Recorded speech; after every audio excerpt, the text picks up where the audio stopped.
These 160-year-old abandoned tunnels are filled with an awesome cachet of decaying vintage machines.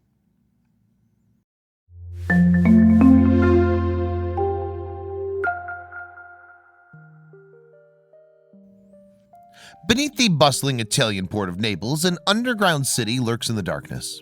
In the eerie calm, a strange and forgotten treasure trove silently decays over the decades, waiting to be rediscovered. In 2005, geologists were testing the integrity of ancient subterranean quarries in the Monte de Dio area of the city when they stumbled onto this abandoned world. And as they explored the 11,000 square foot network of expansive tunnels, they made some strange discoveries.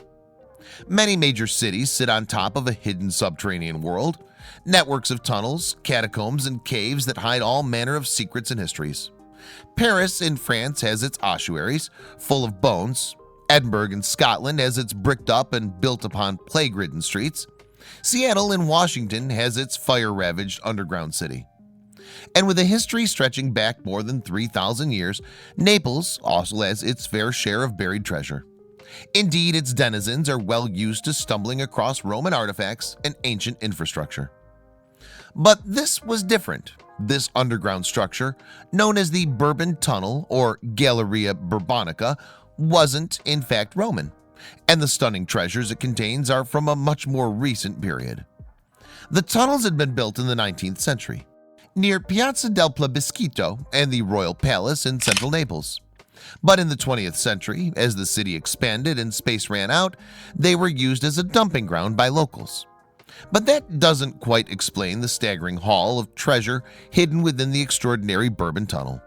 So the site that confronted the geologists who inadvertently rediscovered this subterranean stash 100 feet beneath the city must have seemed as strange as it was haunting. Lined up in the dark were rows of vintage cars, motorbikes, and scooters, silently decaying in the dank air of the tunnel system. It seemed like they were stuck in an eternal traffic jam. But who did they belong to, and what on earth were they doing here?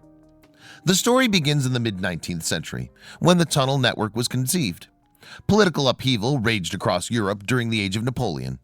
Indeed, a series of failed revolutions erupted in what is now France, Germany, Austria, Hungary, and Italy.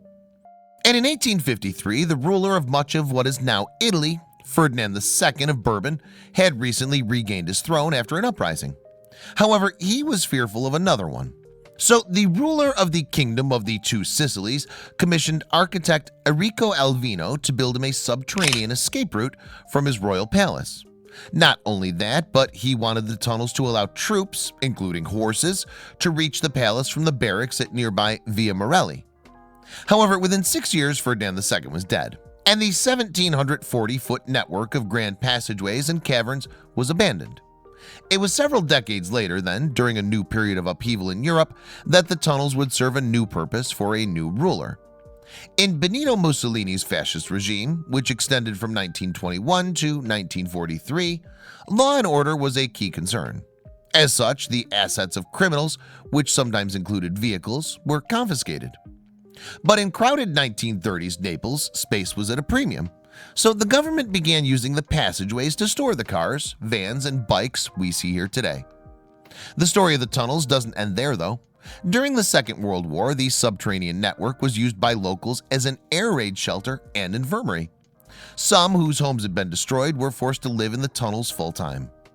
Leftover remnants from their lives, such as crockery, furniture, and children's toys, have since been excavated. Meanwhile, their graffiti still adorns the walls. Noi vivi, which translates as "we are alive," is one particularly defiant message. Following the end of the war in 1945, the tunnels were used to dump debris from the bombing, detritus of the fascist regime, and general household junk. Old TVs, damaged vehicles, and fascist statues all found their way into this underground vault. Then in the 1950s, the tunnels were sealed off and, over time, forgotten about. Half a century passed, the city above grew, and its people went about their daily lives, blissfully unaware of the poignant, chaotic time capsule that lay beneath their feet. That's all changed now, however. Since the rediscovery of the tunnel network, parts of it have been excavated and cleared so the locals and tourists can visit the Bourbon Tunnel and learn about its stories, from its various guises as an escape tunnel, a rubbish tip, and an impound yard, to its spell as a home for desperate Neapolitans in war-ravaged Europe. For some, the vintage cars and motorbikes will certainly be the most eye-catching treasures to be found amid this remarkable trove. But for many, it's perhaps the reawakened memories of the ordinary people who were forced to live here during Europe's darkest hour that will prove to be the most valuable and enduring treasure.